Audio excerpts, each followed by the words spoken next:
딱히 중국에 일부러 어떤 나쁜 감정을 가지려고 그러는 건 아닌데, 그게 뭐든 간에 메이드 인 차이나 라는 라벨을 보거나 중국산이라는 말을 듣게 되면 일단 기분이 나빠지고 불량품 또는 싸구려 물건, 그리고 만약 그게 사람이 먹는 음식인 경우에는 엄청 비위생적이고 위험하다는 경각심부터 강하게 듭니다. 이건 단지 우리뿐만 아니라 전 세계인들이 똑같이 느끼는 보편적인 감정입니다. 중국에 대한 그런 부정적인 인식은 갑자기 생긴 게 아니라 지난 약 30년간 중국산 물건들과 중국이라는 나라가 보여준 모습 때문에 세계인들에게 꾸준히 학습되어 온 후천적 결과입니다. 지금 뉴스에서는 그것 관련 말이 별로 없는데, 우리나라 경제는 현재 과거 IMF 때보다도 훨씬 더 심각한 수준의 수출 적자를 겪고 있습니다. 과거 가장 힘들었을 때 1년 동안 겪었던 무역 적자의 폭을 지난 1월 단 한 달 만에 경험하고 있는 상황으로, 사실 이렇게 계속 가다가는 올 여름 때쯤에는 우리나라 경제가 심각한 상황에까지 처할 수 있는, 솔직히 지금 꽤 위험한 상황입니다. 그런데 그런 기록적인 무역 적자의 가장 큰 원인은 바로 중국입니다. 중국은 최근 들어 의도적으로 우리 제품의 수입을 끊어버리고 있는데, 이건 일종의 중국식 길들이기입니다. 예를 들면 팔로가 이마트밖에 없는 어느 중소기업인데 갑자기 이마트에서 물건을 받지 않겠다고 한 것과 비슷합니다. 그 중소기업은 오래 버틸 수가 없게 될 것이고, 곧 그게 뭐든 살기 위해 이마트가 원하는 대로 하게 될 것입니다. 이게 지금 우리나라가 처해 있는 상황이고, 또 이게 지금까지 중국이 전 세계 국가들을 상대로 해온 갑질의 아주 전형적인 방식입니다. 세계의 많은 경제 및 정치 전문가들, 그리고 수많은 석학들은 앞으로 중국이 어떻게 될 것인지에 대해 그동안 많은 예측과 전망을 내놓았습니다. 왜냐하면 지난 10년 가장 빠르게 부상한 나라도 중국이고, 또 가장 강력한 존재로 부상한 나라 역시 중국이며, 심지어 이 지구별 부동의 1위 강대국인 미국에게 대놓고 도발하며 패권 도전을 하며 지금 현재 한 치 앞을 내다볼 수 없을 정도로 경제와 정치, 그리고 첨단 기술의 영역에서 살벌한 기싸움을 벌이고 있는 나라 역시 중국이기 때문에, 앞으로 이 중국이 어떻게 될 것인가를 정확하게 전망하고 인지하고 있는 것은 그 나라의 미래 전략에 있어 앞으로 가장 큰 변수로 작용할 것이기 때문입니다. 그런데 최근까지는 중국에 대한 세계 석학들의 전망은 그들이 중국이라는 나라를 좋아하거나 싫어하는 것과는 별개로 사실 좀 긍정적이었습니다. 즉 중국은 앞으로도 약 30년 정도는, 그러니까 대략 2050년까지는 계속해서 지금까지 성장할 것이며, 그래서 결국에는 미국을 앞지르는 세계 1위 경제 대국으로 성장하게 될 수도 있을 것이라는 예측이 우세했는데, 코로나 이후 최근에 들어서는 그 전망이 상당히 바뀌고 있는 것을 넘어 이미 중국은 그 성장의 정점을 지나버린 상황으로 앞으로 서서히 또는 급격히 몰락의 길로 접어들게 될 것이며, 무엇보다 그들이 저지른 가장 큰 실수, 즉 미국을 상대로 패권 전쟁을 시작한 것이 결국 실패로 돌아가며, 그동안 쌓아온 중국 경제의 아성과 국제적 영향력은 향후 약 10년간 빠르게 무너지게 되는 것을 넘어 어쩌면 중국이라는 나라 자체가 붕괴할 수도 있다는 전망들이 속속들이 나오고 있습니다. 그런 전망을 내놓는 석학들 중 가장 큰 관심을 받는 사람이 2명 있는데, 바로 미국에서 하버드 대학교 행정대학원을 비롯 미 국방부와 랜드 연구소, 그 외 CIA와 NSA 등 각종 주요 정보기관에 자문을 제공하고 있는 미국 최고 중국 전문가인 마이클 베클리와 미국 국방전략위원회 수석 필자이자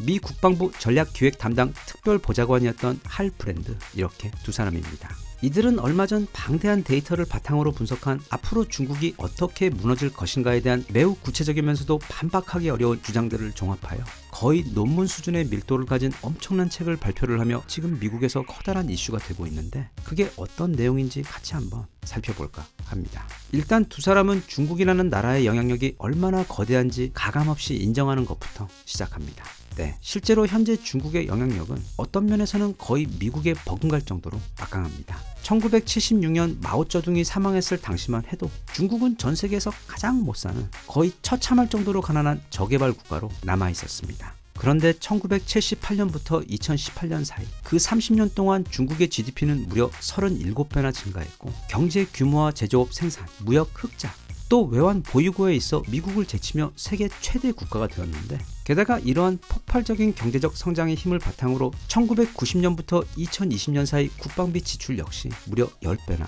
늘어났습니다. 또한 그들은 과거 신장 위구르 지역과 티베트를 강제로 편입시키며 그 지역에 묻혀있는 엄청난 양의 희토류 자원을 뽑아내고 있으며, 홍콩 역시 무력을 통해 중국화시켜버리며 세계 금융계의 허브를 장악했고, 이제는 TSMC를 가진 대만까지 침공을 통해서 합병시키겠다는 야망을 전혀 숨김없이 드러내고 있는 상황입니다. 거기다가 중국은 전 세계를 대상으로 엄청난 사채놀이도 하고 있습니다. 총 128개국의 차관의 형태로 돈을 빌려주고 있는데 그 총합은 미국은 물론 세계은행이나 국제통화기금인 IMF 그리고 세계 주요 차관 공여국의 모임인 파리 클럽의 22개 회원국을 모두 합친 것보다도 더 많습니다. 공산주의 국가인 중국이 민주주의자 자본주의 국가들인 나머지 세계를 대상으로 돈을 무기로 어마어마한 힘을 행사하고 있는 것입니다. 상황이 이렇다 보니 중국은 일종의 망상을 꾸게 됩니다. 그 망상의 이름은 우리 모두 아주 많이 들어본 그 이름, 바로 중국몽인데 미국의 목표가 전 세계 수많은 국가들 가운데 최강대국이 되어 그들의 리더가 되는 것이라면 이 중국몽이라는 것은 2049년까지 전 세계를 완전히 중국식으로 재편해서 다시 말하자면 기존의 민주주의와 자본주의를 몰아내고 중국식 사회주의를 새로운 세계의 기준 질서로 만들어 그 새로운 세상에서 중국은 수많은 강대국들 중 최고가 아닌 일종의 유일한 황제국이 되어 전 세계를 군림하겠다는 계획이며 오직 힘으로써 그렇게 만들 수 있다는 믿음입니다. 이런 말도 안 되는 황당한 망상이 우습게 들릴 수도 있지만 실상은 전혀 그렇지 않습니다. 바로 얼마 전까지는 그게 충분히 가능한 미래 시나리오로 받아들여졌었고 만약 미국이 없었다면 그건 거의 내년에라도 당장 실현 가능한 디스토피아 미래 시나리오입니다. 예를 들면 만약 미국이 없었다면 물론 우리나라의 경우 잘못 건드렸다가는 그 같이 죽자 고슴도치 전략으로 인해 어찌어찌 우리나라를 파괴할 수는 있어도 자기들 역시 거의 식물인간 수준으로 망가져버릴 위험이 있기 때문에 절대로 건드리지는 않겠지만 중국이 대만 외 가장 눈의 가시로 여기고 있는 일본의 경우 지금 당장 중국이 일본에게 전쟁을 선포하고 공격한다고 해도 일본에게는 그걸 막을 힘도 없고 또 그런 일본을 도와줄 국가 또한 그 어디에도 없습니다. 마찬가지로 중국은 그렇게 대만에게, 필리핀에게, 호주에게 세계 어디든 사실 내키는 대로 침공할 수 있고 현실적으로 그런 중국의 폭주를 앞장서서 막을 수 있는 나라는 없습니다. 오직 미국 외엔. 그런데 중국은 결국에는 그렇게 하겠다는 계획인데 그렇게 하기 위해서는 우선 미국을 제거해야만 합니다. 또는 최소한 미국을 어떤 형태로든 중국에게 굴복을 시켜 자기들 아래에 놓은 다음에야 본격적으로 그 중국몽을 실현시킬 수가 있습니다. 그래서 중국은 지난 약 30년 동안 미국이 세계 최강대국으로 성장한 그 경로를 그대로 따라하며 즉 소비 주도로 그 어마어마한 내수 시장을 활성화시켜 경제력을 키워왔고 미국의 주요 군사 기밀을 훔쳐 빼내어 중국 국방력의 기술력과 규모를 미국에 대항할 수 있을 정도로 최근까지 빠르게 발전시켜 왔으며 주로 아프리카와 동남아시아 국가들 그리고 일부 유럽 국가들을 대상으로 강력한 차관을 미끼로 경제적 종속 관계를 만들어 거의 반강제적 동맹체계를 구축하려고 해온 반면 무엇보다 미국의 미래 먹거리이자 향후 미국 패권의 핵심이 될 반도체와 인공지능 및 양자 컴퓨터 등 최첨단 미래 신기술 분야에 그동안 천문학적인 돈을 쏟아부으며 발전시켜오고 있는 상황입니다. 그런데 얼마 전까지만 해도 그런 계획과 목표는 꽤 성공적으로 진행되는 듯 보였습니다. 특히 경제 부분에서는 그 어마어마한 인구수와 무지막지한 규모의 내수시장 그리고 지난 약 30년 넘게 거의 글로벌 독점 공장이 되어 벌어들인 말도 안 되는 수준의 수출 흑자를 통해 엄청난 현금을 쌓아두었고 군사 부분에서도 최소한 그 규모 면에서는 이미 세계 1등에다 이제는 그 질에서도 빠르게 미국을 따라잡으려고 하고 있기 때문에 이제 그들에게 남은 것은 오직 바로 첨단 기술 부분입니다. 여기서만 중국이 이기면 그 대단한 미국도 이제 중국의 폭주를 막을 만한 카드가 없는 상황이었습니다. 하지만 또 미국도 가만히가 아니기 때문에 이런 중국의 움직임을 진작부터 눈치채고 있었고 약 10년 전부터 본격적으로 대응을 해오고 있는 상황인데 더 정확히 말하자면 바로 트럼프 때부터입니다. 우리 트럼프 아저씨가 조금 또라이처럼 보일지는 몰라도 사실은 엄청난 실력과 촉을 가진 사업가이다. 무엇보다 누구 눈치 따위 안 보는 사람으로 자기 이익에 방해가 되면 누구랑 사이좋게 잘 지내고 뭐 이런 것에 일체 관심이 없는 사람입니다. 게다가 상대편의 아킬레스건을 기가 막히게 파악해서 그걸 거침없이 공격해버리는 그런 무자비한 면까지 가지고 있는 아주 똑똑하면서도 무서운 사람인데 과거 트럼프 집권 당시에 시작했던 미국 중국 간 무역 전쟁은 단지 경제적 관점에서의 공격이 아닌 중국 성장의 흐름과 그 맥을 끊어놓는 전략적 공격이었습니다. 말하자면 적의 심장을 찌르는 일격으로 숨통을 끊어놓기 전에 허벅지 뒤쪽에 그리고 옆구리에 칼빵을 놓아 천천히 적의 힘을 빼놓는 작업을 한 것입니다. 그런 내막을 쉽게 알 수 있는 내용 중 하나가 바로 트럼프가 수출 금지를 시켰던 품목들 중 상당수가 바로 중국의 첨단 장비 제조 설비에 들어가는 재료와 부품들이었다는 점입니다. 석유는 물론이고 반도체, 고성능 센서 등 첨단 제조 장비 등이었는데 중국의 최대 약점 중 하나가 그들은 엄청난 양의 싸구려 상품을 만들어 전 세계에 팔며 큰 돈을 벌고 있기는 하지만 고품질 상품들이나 첨단 재료들에 있어서는 해외 수입 의존도가 무려 90%가 넘습니다. 사실 식량을 포함해서 의외로 중국만큼 자금력이 낮은 나라도 드뭅니다. 당시 트럼프의 무역 공격으로 인한 중국의 경제적 손해는 그들 GDP의 고작 0.03%밖에 되지 않았습니다. 사실 아무런 피해도 없었던 것과 같았지만 대신 중국이 미국에게 뒤처진 기술력을 단기간에 따라잡기 위해 벌였던 그 회심의 레이스는 트럼프 덕에 한동안 거의 멈추어 있어야 했고, 그래서 그때 엄청 짜증났던 시진핑 역시 트럼프의 보호 무역주의가 중국의 경제적 패권 추구에 큰 영향을 주고 있다며 공석에서 불만을 토로하기까지 했으며, 그래서 지금은 반도체도 자기들이 직접 만들려고 하고 있고, 그것 외 오는 2026년까지 미국 때문에 또다시 수입이 끊기게 될지도 모를 핵심 기술 부품들과 재료들의 최대 70%까지 자급하겠다는 계획을 세우고 지금 중국 내 민간 기술 기업들에게 어마어마한 돈을 쏟아부으며 육성시키고 있는 것입니다. 그런데 트럼프가 한 것은 이것뿐만이 아닙니다. 중국이 미국을 제치고 세계 기술 패권국으로 올라서겠다는 그 야심의 한 축에는 바로 전 세계 빅데이터를 장악하겠다는 계획이 있었는데, 일명 디지털 실크로드라는 것을 통해 전 세계의 통신 및 디지털망을 중국산 제품으로 깔아버려 그 데이터망을 지나가는 모든 데이터를 불법으로 수집하고 축적해서 그걸 향후 무기로 삼겠다는 계산이었습니다. 또한 나중에 해당 국가가 중국 정부의 말을 듣지 않으면 빌려준 차관을 무기로 과거 스리랑카에게 했던 것처럼 거의 악덕 사채업체 수준으로 괴롭힐 수도 있으며, 아니면 깔아준 통신망의 전원을 꺼버리겠다고 협박할 수도 있기 때문에 이런 데이터 장악은 국제 외교에서 거의 실제 무기와도 맞먹는 힘을 발휘하게 됩니다. 그래서 지난 2013년 시진핑도 집권 직후 광대한 데이터는 산업화 시대의 석유 자원과 똑같은 것으로 막대한 기회를 품고 있다는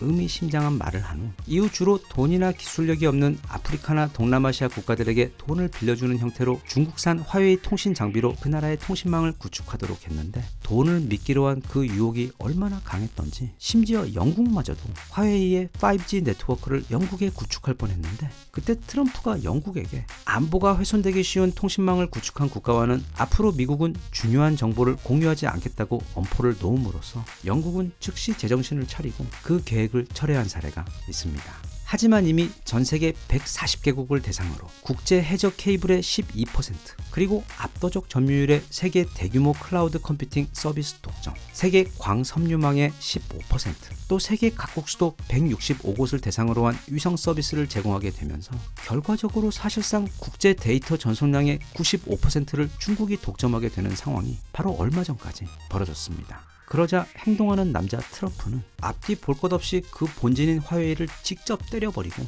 미국 외 동맹국들에서도 화웨이의 퇴출을 이끌어내면서 그 데이터 독점을 향한 중국의 폭주는 멈추어버렸고, 현재 화웨이는 거의 회생불능 상태까지 망가져버렸습니다. 그런 트럼프로부터 백악관 바톤을 이어받은 바이든 역시 대통령에 당선되자마자 영국 등과 함께 가장 먼저 신장 위구르 문제를 공론화시키며 중국의 가장 아픈 부분을 강하게 후벼 파는 것을 시작으로 또 대만을 무장시키는 방법으로 군사적으로 압박을 시작했고, 파이브 아이즈를 구축해 중국을 상대로 한 동맹국들의 정보 통제를 철저하게 강화한 데 이어 또 쿼드를 구축하여 미국의 동맹체제의 영향력이 인도 태평양 전체와 그 너머로까지 넓혀지도록 하였으며, 또한 미 행정부는 미국의 안보에 위협이 될 수 있는 중국의 AI 기술 관련 핵심 부품과 재료에 대한 수출을 금지하며 고성능 CPU와 FPGA의 수출 규제를 진행했고, 국내에도 크게 이슈가 되었던 IRA, 즉 인플레이션 감축법을 통해 탈중국 공급망 정책을 펼쳐 중국의 기술 산업이 글로벌 영향력을 키우는 것에 거대한 암초를 박아놓은 상태이며, 나아가 대중국 반도체 수출 규제를 시작하며, 예를 들면 네덜란드의 ASML 반도체 미세공정 EUV 노광 장비가 중국으로 들어갈 수 없도록 하여 현재 덩치는 크지만 그 기술력은 걸음마 수준밖에 되지 못하는 중국의 반도체 굴기가 이 이상 성장하지 못하도록 아예 원천적으로 막아버린 상황입니다. 책의 두 저자들은 이렇게 주장하고 있습니다. 중국은 1990년부터 2000년까지 화평 굴기라고 하여 비교적 평화로운 방법으로 전 세계인들에게 웃으며 다가갔고 싼 노동력을 바탕으로 한 대규모 글로벌 생산 공장을 제공하며 영향력을 키워왔지만 2000년을 지나며 점점 중국의 경제력과 군사력이 막강해지자 갑자기 돌변하며 주변국들에 대한 폭력적인 형태로 권력을 행사하기 시작했고 점차 그 오만은 감당할 수 있는 수준을 넘어서며 결국 절대 건드려서는 안 되는 적, 즉 미국에게 전면적으로 도전을 해버리는 실수를 저질렀다고 분석합니다. 중국은 여기서 아주 커다란 착오를 하게 되는데 첫 번째는 앞으로도 자신들이 지난 20년 동안 해왔던 것처럼 엄청나게 빠른 속도로 계속해서 성장할 것이라는 착각. 그리고 아무런 제재나 방해 없이 그저 타국의 기술을 훔치고 돈을 미끼로 세계 네트워크망을 구축하는 방식, 또는 한국이나 대만 기업의 핵심 기술자들에게 큰 연봉을 약속하며 꿰어 데려와 기술을 훔치는 방식으로 미래 기술 분야에서 단기간 내 미국을 앞지를 수 있을 것이라는 망상에 사로잡혀 세계가 실제로 어떻게 돌아가는지, 그리고 미국이 어떤 나라인지 제대로 파악하지 못하는 중대한 실수를 범했다고 지적합니다. 현재 중국 경제는 지난 제로 코로나 정책 시점을 기점으로 성장이 눈에 띄게 위축되었으며 일부 전문가들은 이미 중국이 그 정점을 지나고 있다고 판단하고 있습니다. 즉 앞으로는 중국에게 있어 내리막길만 있을 뿐 지금과 같은 큰 경제력이나 군사력 또는 글로벌 영향력은 이제는 없을 것이라는 뜻으로 중국의 호시절은 이미 끝났다는 뜻입니다. 그리고 앞서도 저자들이 설명했듯 중국이 가장 크게 베팅해온, 그리고 중국이 미래 패권을 기대할 수 있는 유일한 길인 그 첨단 기술 분야에서 이미 진작부터 그 동네에서 가장 큰 길목을 잡고 있는 미국이 곳곳에 높은 장벽을 세우고 생명줄을 끊어버려 앞으로의 그 분야에 있어 성장이 매우 어려워질 것이 분명해졌으며, 또한 이미 미국에 대한 적대적인 선전포고를 해버린 상황인데, 그런데 이 미국이라는 나라는 지난 1차 대전과 2차 대전을 경험한 핵심 승전국에다 무려 소련과 길고도 긴 냉전까지 치르며 승리한 국가, 거기다가 때론 또 다른 방식으로 중국 이상으로 야만적이고 무자비할 수 있는 국가로서 그런 미국은 중국의 힘이 이제 더 이상 미국에게 위협이 되지 못한다고 판단이 될 때까지 중국에 대한 전방위적 압박과 공격을 절대로 멈추지 않을 것이기 때문에 여기서 중국이 살아남을 수 있는 방법은 강력한 경제 성장과 특히 첨단 기술 분야에서의 빠른 성장뿐인데도 이제 그 부분들의 성장이 거의 완전히 막혀버리고 있어 앞으로는 매우 곤란하면서도 위험한 상황에 처해 있다는 것이 저자들의 분석입니다. 여기에 덧붙여 지금 중국 입장에서 가장 큰 문제로 대두되고 있는 것은 바로 전 세계가 중국에게 매우 깊은 반감을 가지고 있다는 점입니다. 그동안 중국은 처음에는 돈을 비롯한 다양한 미끼로 관계를 시작한 다음 일단 상대가 그 덫에 빠지게 되면 이후부터는 그 덩치와 힘을 이용해 상대에게 강압적으로 중국의 방식을 따를 것을 강요하였으며, 나아가 중국식 보호무역주의라는 이름으로 자국의 생산품을 떠넘기면서도 반대로 그들의 물건이 중국으로 들어오는 것에 대해서는 폐쇄적으로 운영해오며 꾸준히 반감을 사오고 있었는데, 중국에서 활동 중인 외국 기업들, 예를 들면 포드나 벤츠, BMW 그리고 테슬라 같은 자동차 기업들 외 애플과 같은 전 세계 최강 기업들에 대해서도 중국에서 생산된 그 어떤 데이터도 중국 정부의 검열 없이는 절대로 본국으로 나가지 못하게 하는 등과 같은 정말 말도 안 되는 무슨 중국 공산주의 수준의 대외국인 및 외국 기업 정책을 펼쳐와 불만이 잦아했지만, 그래도 중국에서 버는 돈이 너무나도 크기 때문에 지금까지는 대부분의 기업들이 잠자코 참아왔지만 곧 중국의 경제력과 시장력이 급속하게 추락한다는 신호가 켜지며 외국 기업들의 탈중국 러시가 시작되면 우리가 아는 중국 경제는 정말 순식간에 무너질 수도 있다는 분석입니다. 최근 삼성 반도체 실적에서 보이듯 거대한 규모의 경제에서 오는 산업의 특성은 잘 될 때는 몇십조 원이 우스울 정도로 정말 엄청나게 벌지만 상황이 나빠지면 감당이 되지 않을 정도의 거대한 손실을 떠안게 되고, 또 이렇다 할 확실한 미래 반등의 기회가 없는 한 마이너스에서 다시 플러스 성장으로 재기하는 것이 아예 불가능해지는 경우들이 있습니다. 중국은 말하자면 전 세계에서 가장 큰 공장이기 때문에, 또는 거대한 자전거이기 때문에 계속해서 공장을 돌리거나 빠른 속도로 앞으로 달리지 않으면, 즉 계속해서 성장하지 않으면 큰 충격과 함께 갑작스럽게 쓰러지게 됩니다. 거기다가 그동안 과거 버블 경제 당시 일본 이상으로 큰 거품이 낀 부동산 시장 역시 심각한 뇌관이 되어 불안한 상태에다 그동안 세계 공장을 자처하며 깔아놓은 그 많은 공장들 중 대부분도 지금은 높은 임금으로 많은 고객사들이 떠나 놀고 있는 데다 전체 소득은 높아졌지만 일거리는 없고, 또 인구 감소로 일할 사람도 빠르게 줄어들고 있는 바람에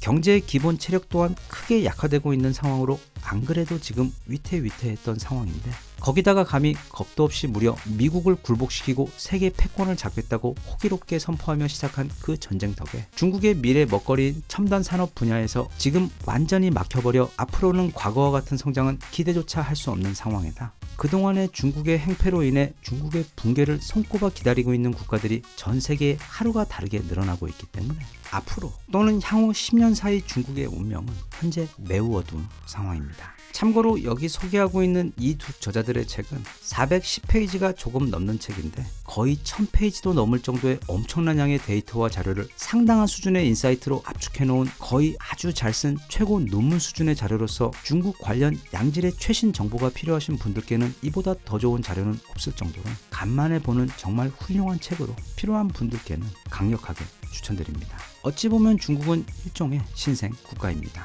그리고 과거 중국이라는 나라가 긴 역사를 유지하며 그 국가를 오래 유지한 사례도 거의 없습니다. 마치 프랑켄슈타인처럼 주변국들이 서로 묶이며 나라가 생겼다가 금세 또 없어지고를 반복하는 것을 끝없이 반복해오고 있는 곳인데 거기다 더해 시진핑은 과도한 업무에 시달리는 비만한 흡연자로 10년 후인 2033년이 되면 벌써 80세가 넘습니다. 그런데 그동안의 숙청으로 인해 지금 중국에는 그의 뒤를 이을 만한 인재가 아무도 남아있지 않는 상황입니다. 게다가 현재 중국 정부의 실세들도 2027년을 기점으로 모두 은퇴가 예정되어 있어 중국의 권력 승계 또한 지금 중국에게 드리워진 매우 어두운 그림자입니다. 아마도 엄청난 피바람이 불 것인데 중국은 역사적으로 49개 왕조에서 즉위한 282명의 황제 가운데 절반이 살해되었거나 강제로 자살을 강요받으며 퇴위했으며 그 나머지들 중 후계자를 지목한 경우에서 제대로 황제로 등극한 적도 채 절반이 되지 못하고 그 절반 역시 대부분 권력의 승계 과정에서 살해되었습니다.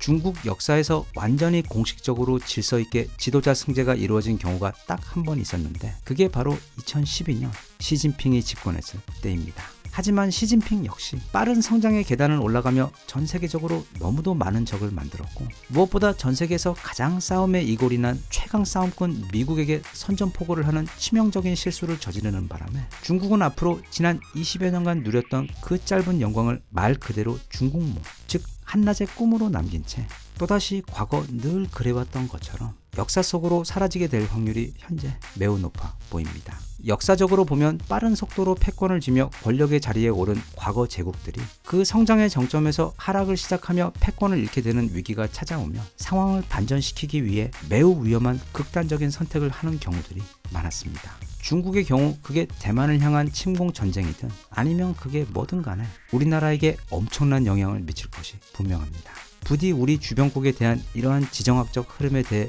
잘 파악하고 대비해서 그런 위험이 우리에게 피해가 되지 않고 오히려 기회가 될 수 있도록 지혜와 기지를 발휘할 수 있었으면 좋겠습니다. 대한민국 만세. 감사합니다.